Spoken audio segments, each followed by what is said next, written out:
to a chessup chess.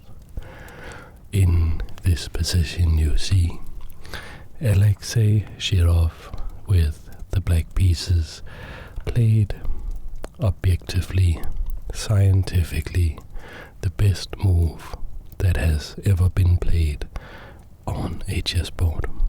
Can you find it? And why do I say that this is objectively the best move? I will return to that question later in the video.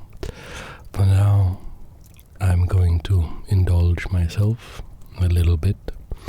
I am going to try to work myself to understand this best move ever played, and I invite you, my dear viewer, along on this journey of exploration into the black and white jungle of the chessboard. We have this endgame here.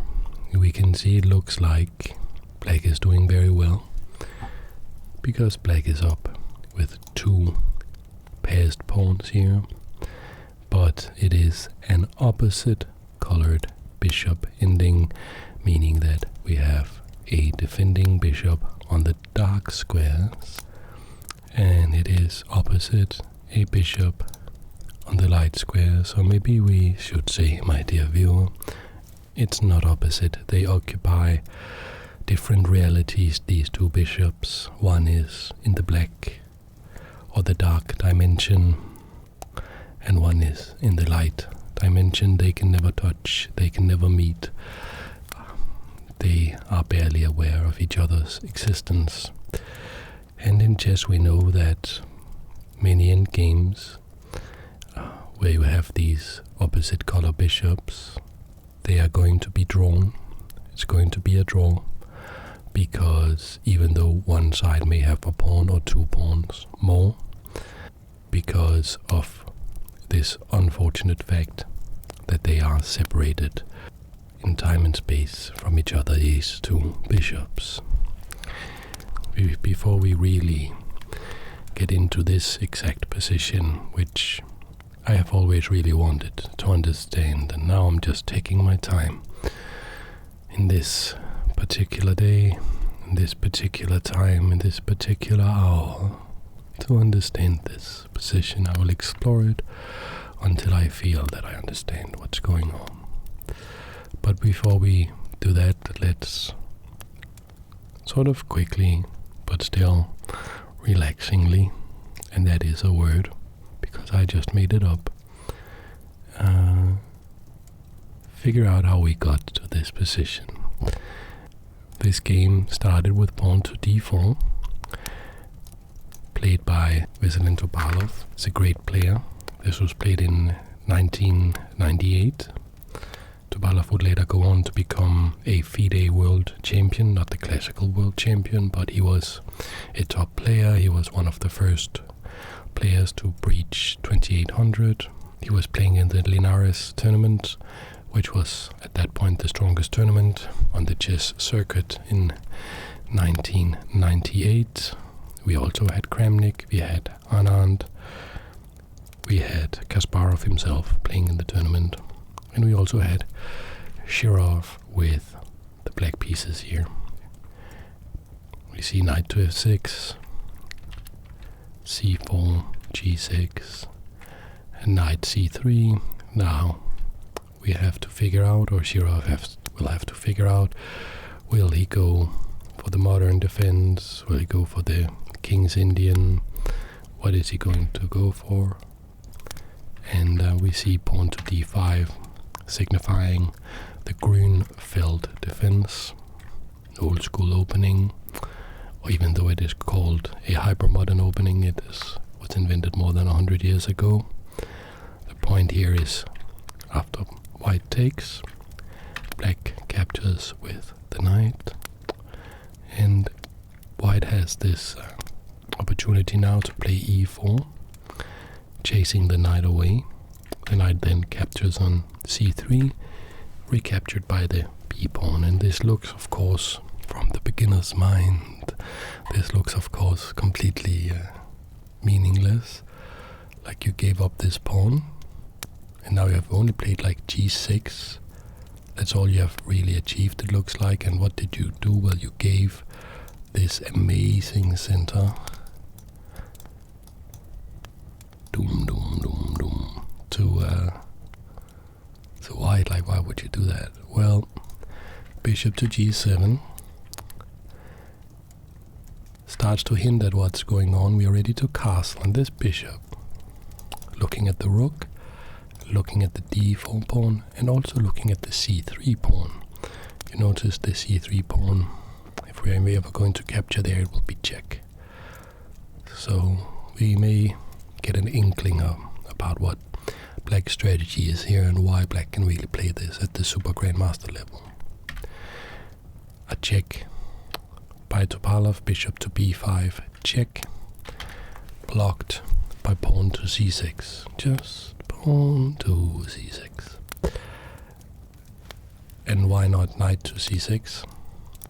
Instead, well, now the bishop has to move, bishop back to a4, and that gives us time as black to castle. And we really like to castle here. Okay. Knight to e2 and knight to d7. And this knight here shows a bit of our intention with black.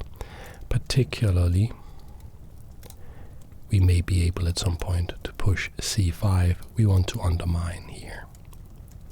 That's also why we play knight to e2, by the way, protecting here. And here also. That's why it's not going to f3. Castles and e5. In this variation, there we attack the pawn chain from the front. In many of the main variations of the Greenfield defense, we attack it from the flank. But in this variation, we attack it from the front.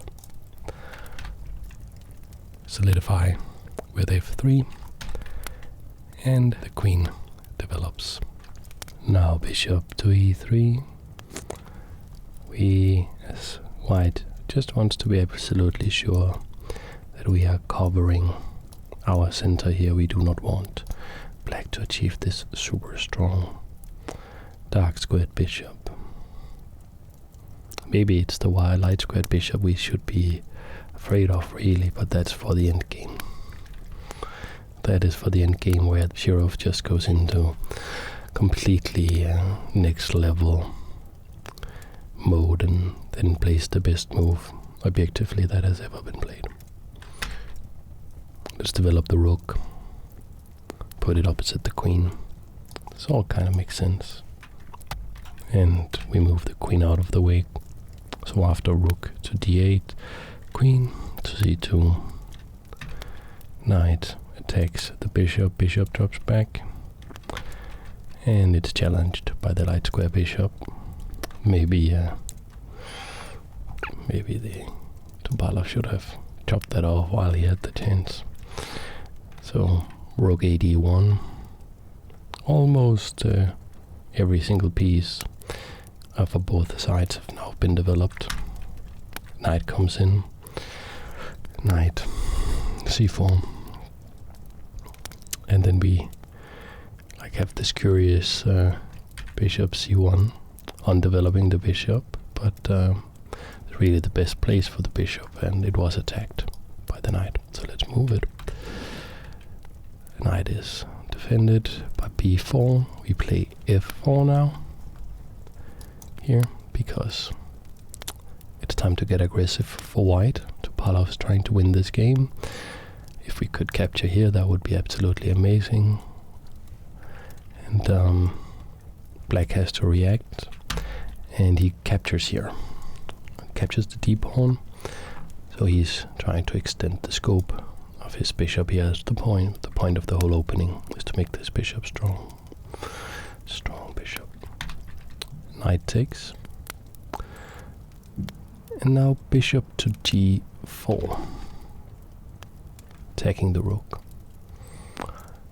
And white's position is quite good here, because these moves like sort of small needle operations, you know, just trying to needle white a little bit, but they are sort of flank attacks. Like, it's not, white has this amazing center.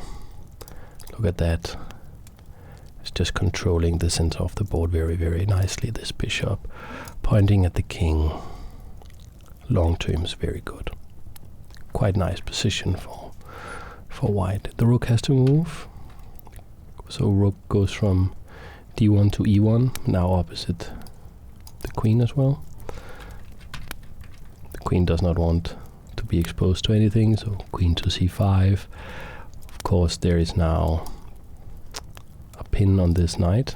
Let's unpin it, play king to h2 and a5, looking at trapping this bishop.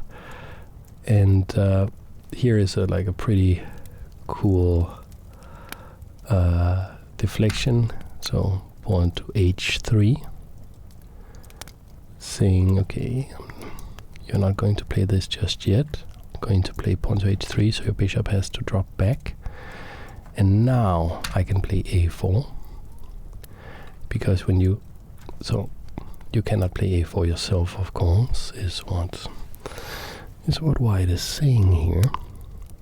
And it's a cool concept, because b takes, and we are not going to see bishop takes. Bishop drops back, so that was a pawn sacrifice. And white just wants to maintain this bishop here. Then maybe Shirov here with the black pieces took note of how useless these two pawns were. Even though he won a pawn like that, he won material like that, he was like, it's an interesting concept, making these pawns useless. And bishop drops back. So this is about freeing up this rook. It is also about defending f7, because this bishop is potentially extremely strong attacking here. You can imagine this pawn being pushed, capturing here, and then there's a coordination between the bishop and the rook. So we want to preemptively, prophylactically do something about that. But e5 is coming now. So if we had not protected this, probably we could have seen f5, but now e5. Position is very good for white. This bishop is now pretty bad, biting on granite here. We're controlling all these squares. Knight goes to b6. It's trying to reroute. Let's see if we can understand that. Because f5, and it looks like this guy is moving away from the action. Looks like this bishop is becoming even stronger when it's not blocked by this knight. So what is it about? Well, the knight reroutes to d5 like this. So now we are on d5, protected by the pawn instead of protected by the queen. But it is still very dangerous for black. Now bishop to d2. That's not so good, because now this knight has this square. And what is that about? Why is that so good? Look here. Cannot capture the knight, because the queen would hang. And the queen is attacked here by the knight. The queen has to move. It does capture the pawn. It has been hanging all this time. But what is the real problem? Knight takes a2. And when queen takes, this very strong bishop is gone. And the queen does not want to, fill the role of the bishop. No, that's not what it wants. What it wants is to have the bishop as backup. As a sniper laying, all the way over here, exerting influence against the king. And then the queen wants to be like the tactical nuke coming in with some checkmating attack, also backed up by the rook here after this pawn is captured. So this little tactical sequence with the knight here was a good way for Shirov to really get back in the game. He's a fighter. and this pawn hangs, yeah. So he can capture the pawn. We do see these exchanges here, and you can imagine how strong a bishop would be here, right? But prophylactically, of course, if this move had not been played, we would actually just see bishop or queen coming in capturing here. But imagine having a bishop here, and then the queen would have been here. Can you imagine that? Then actually in this position, queen takes g6 would be possible, because this pawn would not be able to capture, because it would be pinned here. Can you see how devastating this would? So allowing this trade of knight for bishop was throwing away the great advantage that Topalov had built.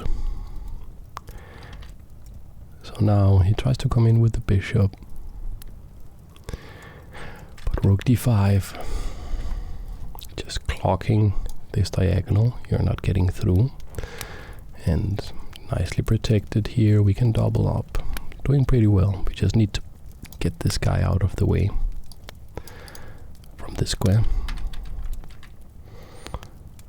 The rook protects, so rook to e3. That's mostly about protecting this, but we should have done that earlier, or maybe rook to f3. That is the way to have. We should have protected this earlier, instead of playing the bishop to d2 move earlier. Queen d6 is just ganging up on the diagonal. Queen e2, bishop to d7 is what is needed here. No longer really needing to protect the f7 pawn, and it's about an equal game. And here Topalov makes a bit of a mistake. The correct move is to play knight f3, to attack this, and to not hang it, and then play c4 to challenge this rook, with a very similar plan to what we see in the game, but Topalov does it the wrong way around. He plays c4 first, allowing this exchange sacrifice with bishop takes, and then pawn takes rook, because then bishop takes here and queen takes. So that was only a temporary exchange sacrifice. And at the end of the variation, we have rook to e8, annoyingly picking up a tempo against the queen. Queen moves to c3, and how do we say that we got an advantage out of this? Well, queen takes d5, and we can see two passed pawns here now. That's very, very good. If you put this in the computer, it says 0, 0, 0. So that means that the computer, right now at least, thinks this position is a draw. Why, with two passed pawns and even material, is this going to be a draw? Well, it's because it's not really, it is even material, but they don't have the same pieces. The queens, they are the same. The rooks, they are the same. But these two bishops are not the same. They are of opposite colors. They occupy two different worlds. They do. And let's see how we can try to exploit that as black. So white threatens checkmate, bishop h6. Of course we can come in with a checkmate here, and we have to stop that somehow. So we clock the diagonal with rook, with the rooks, rook to e5. Now we can't access the important square. Let's see if we can challenge that somehow. Rook to f3. Game is pretty even still, according to the engine, but it's probably because it's not seeing how we can play some very creative move to get over the fact that these bishops occupy different universes. So we have to simplify to show it, simplify the position, and the way we do it is queen c5. We want a queen trade, so we can play our idea. Topalov does not want a queen trade. Queen to a1. Now bishop to f5, improving the bishop. This bishop is pretty good here. Nicely defended. Rook to e3. Couldn't it be cool if if this? Now then we would have been robbed of just the most amazing move ever played in a chess game, because this would just hang mate in one. So that's not what we're seeing. Instead, we just defend that. Also, now we have more permanently taken care of threats of checkmate here, with the two pieces in the way. So rook takes, and queen takes. And do we get queen takes here? I think, yeah, this position here is helping black too much. Computer says black is winning because this guy is just getting very close here. Of course, this guy can stop him, but we also have these guys, and the king here is just too far away to help the bishop. So this is too much. So instead, queen a2, check, and bishop. Oh no, sorry, queen to d5, and this we can capture. This we can capture here. Because this guy is much easier to control with this bishop. And now we have this drawn endgame where black has these two extra pawns, but it's kind of useless because this bishop controls everything, and we're getting close to the position that we really want to understand, that I really want to understand. So bishop to d2.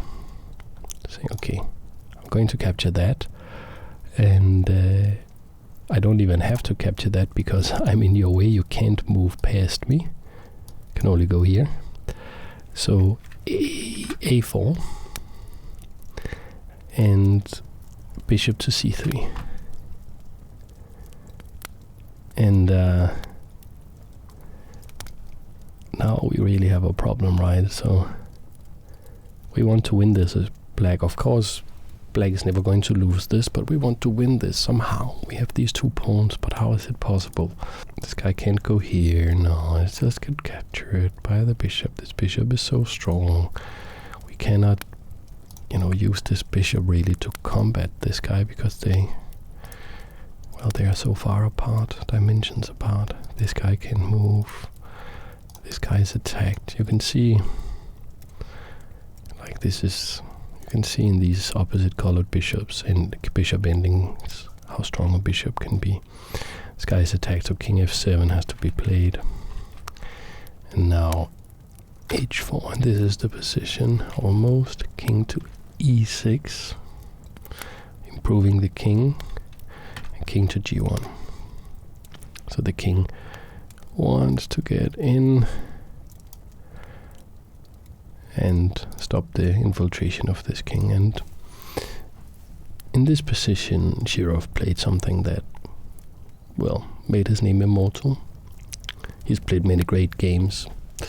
He always put fire on the board. He was a very tactical, imaginative, creative player, but this one takes the cake. This is a move that Magnus Carlsen would want to wish that he had played. Garry Kasparov, Bobby Fischer, all envious of this move, of course, because it's just amazing.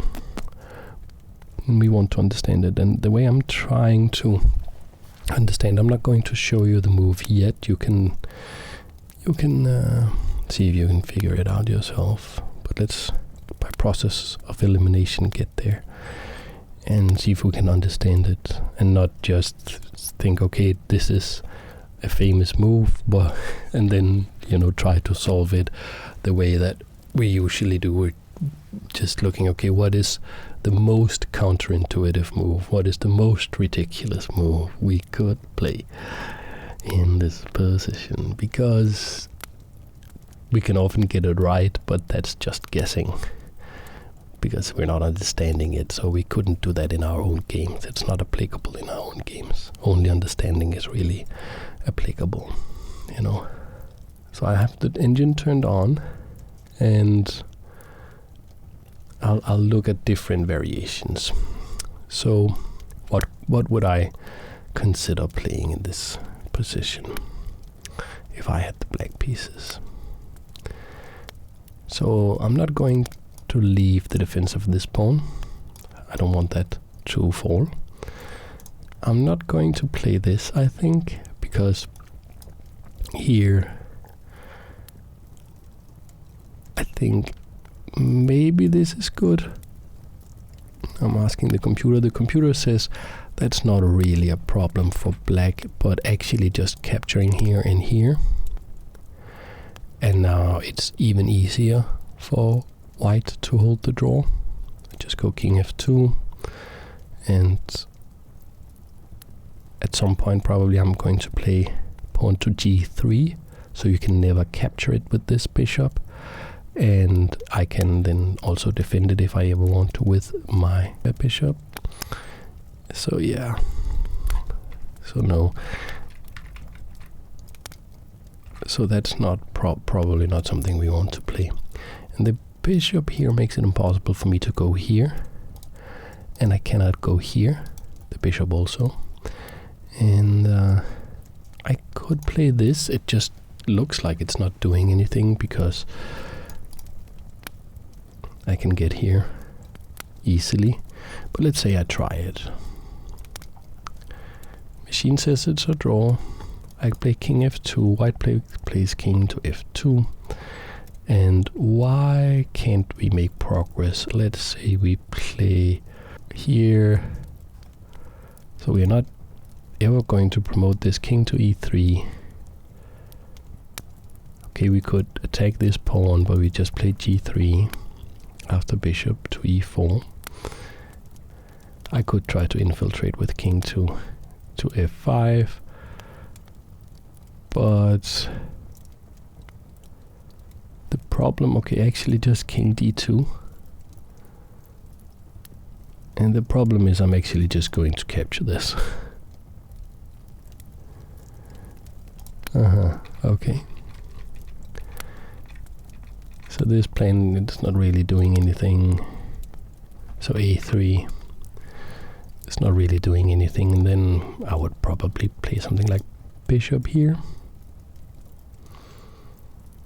The machine says, okay, I'll play g3. And okay, I think these are weak. I'll go and try to attack those. King f2, I'll go.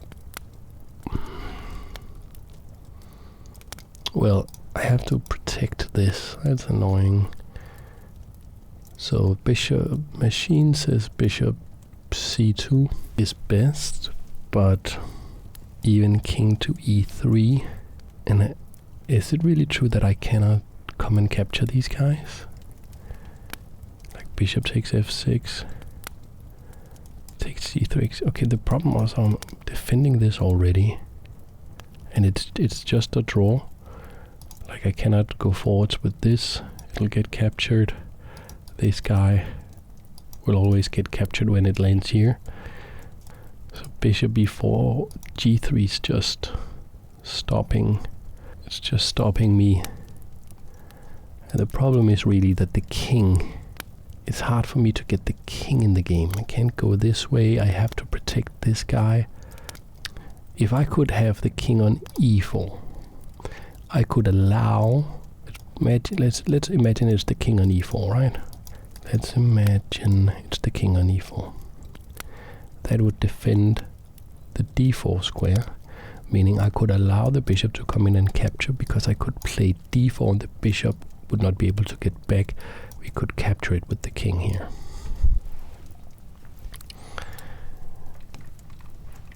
So, are you ready for the move?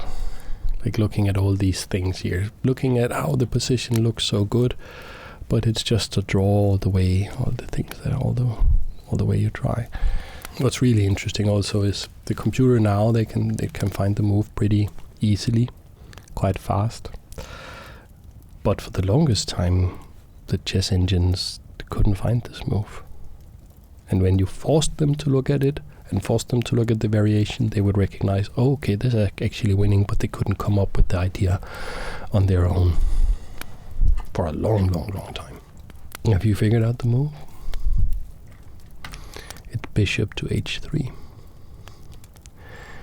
And in the game, Topalov captured the bishop and lost the game. And I'm going to show that. We're going to understand how we can give up the bishop like that.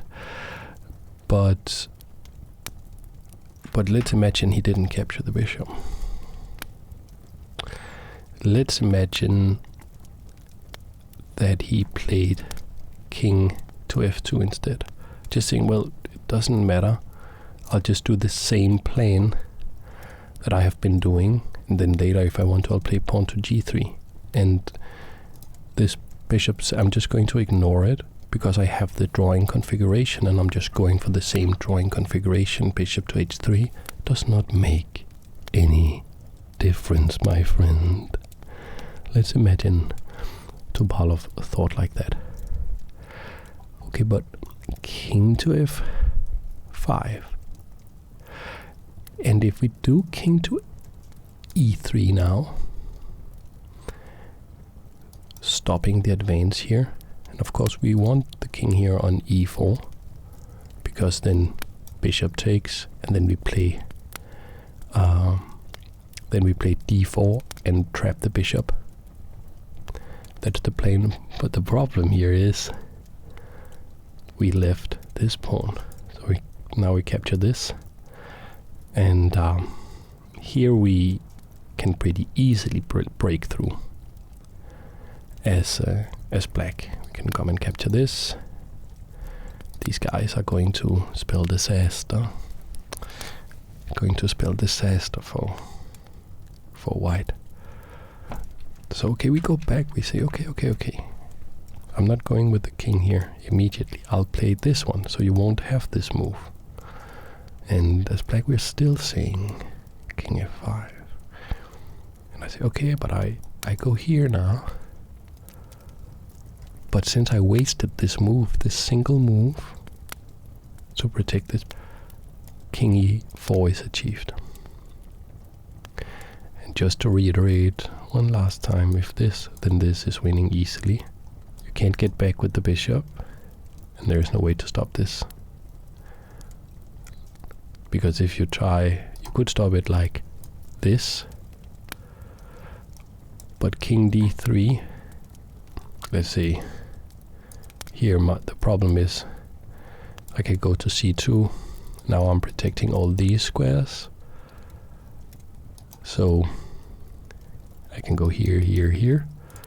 Bishop is not helping, but what about king here maybe? Well, I still just play pawn to d3. Now you have to move back, or you can maybe go back with this guy. But if you do that, I'll advance with this one, because you're no longer covering here. So you're actually in zugzwang. You cannot go here, I'll just capture you. So okay, king here doesn't work. How about king there?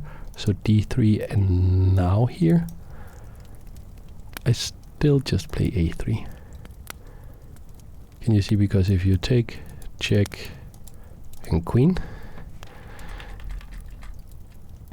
and if you don't take, if you, I don't know, do this, I'll make this into a queen. So that doesn't work. We cannot come in and capture this, and if we can't do that, we will have to try to use the king. Let's say we go here, just try to keep the black majesty out. Okay, I advance with this. You think, okay, I have this under control. Computer says this one is the most precise. But I advanced with this one. Let's say you defend like this. Computer says bishop to g4. I'm thinking maybe there is something more direct. Like this maybe. Because this doesn't work. I'll just threaten to capture it. You go there. I go here. You're never going anywhere with this. I'll go here. And then whatever you do, I'll go here. And then I'll push this one forward. And then one more. This bishop is trapped here. We put that in prison. It cannot go here. It will be captured. Cannot go here. It will be captured. So we'll just use our extra bishop now over here. So here, control this. Push this forward twice. Exchange for this. Hurt these down. Make a queen.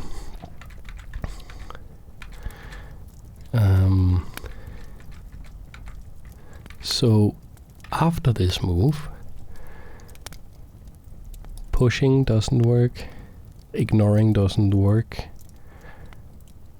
and maybe can we ignore it with this bishop somehow? How about this move?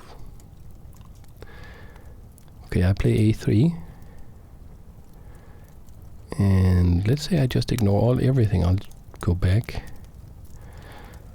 And it's actually the same thing. You just gave me a free move. I'll go in here.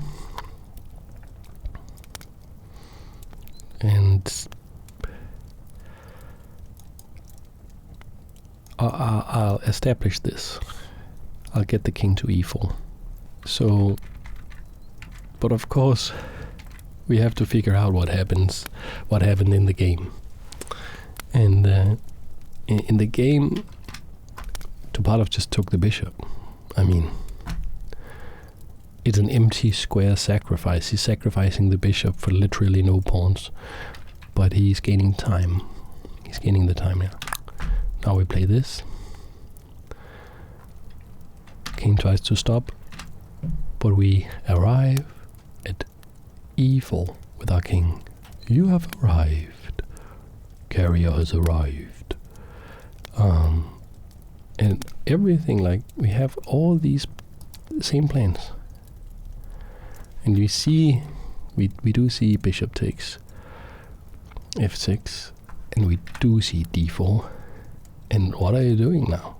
How are you defending this? How about bishop e7, trying to control this?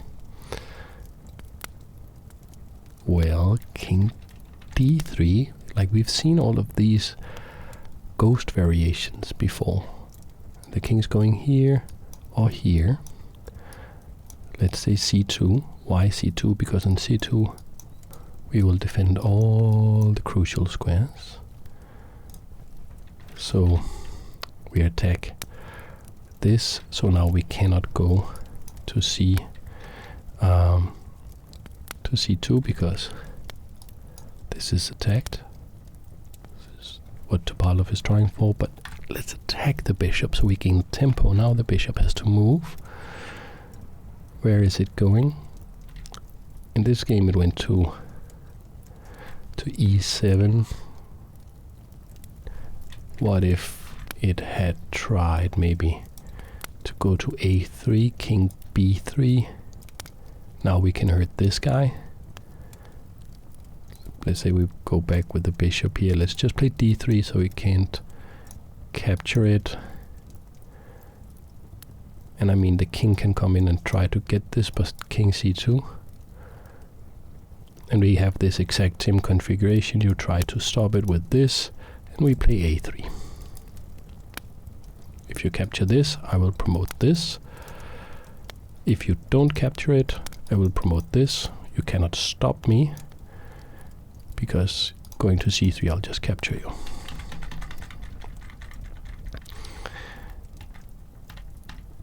So he took here, here, here, here, here, attacked the bishop, bishop goes back, and now we are ready to hurt the pawns, and Topalov resigned.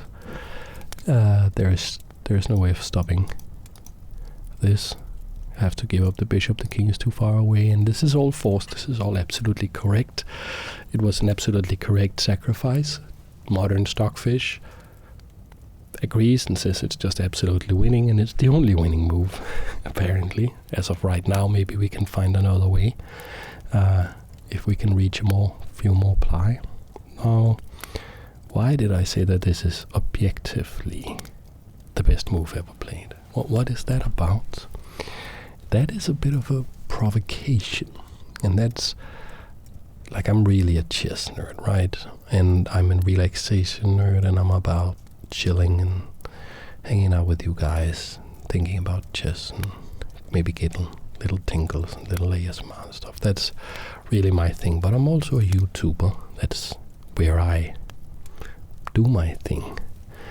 And I've noticed that back when I started, of course, 10 years ago or whatever, it was very, very small. There was not a lot of chess going on YouTube, but some amazing creators have come along and revolutionized the game and made some really huge channels with some very excellent chess content and pulled in a whole new group of people into chess, which is amazing. And I'm inspired by that. I'm looking at that. What are they doing? Can I learn from that? And one of the things that they are doing is something that I would have never considered back in the day. And that is that they put something in their title, like chess is solved. That makes me click on the video, because, I mean, that would be the hugest news, the biggest news story about in chess ever, if chess was solved. And then the video is not, the chess isn't solved. It's just some like kind of joke or a little thing like, watch the video, because these guys, they make great videos. So it's, I still watched the video. I'm not unhappy that I clicked it, but it was misleading. To me, that's how I think about this. As a more old school YouTuber, I think, okay, that was a misleading title. But then I go to the comments of those videos, looking, are anybody saying, oh, good video, but the title was a bit misleading? No, nobody's saying that. So it's not misleading, is what I gather from that. It's just me who's not really getting, not really understanding it. And I wanted to try that out myself. I wanted to see, okay, what is that? How does that work? So I put something in my video title here, saying that this is objectively the best move. And in reality, it's subjectively the best move, because many grandmasters and chess experts has voted this as being the greatest chess move ever played. But that is obviously subjective, because how would you measure chess greatness objectively? It's very hard to agree on the definition. And then I wanted to see, okay, if I do this, am I understanding it correctly, how we are making these titles? Am I understanding how it works correctly? And I'm curious to see if in the comments, if somebody's saying, oh, this was misleading because that means I misunderstood how we make these titles, or like, I'm curious to see how this works. So it's a bit of a provocation.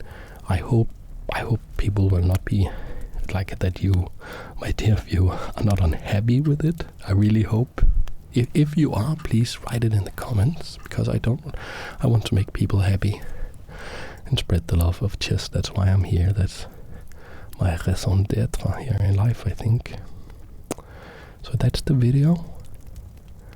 Very happy you watched it. So you watched so much of this video. Very happy. Thank you so much. And I hope you liked the game. It's absolutely beautiful end to a historical game here. And yeah, thanks for watching. I hope I will see you in the next video.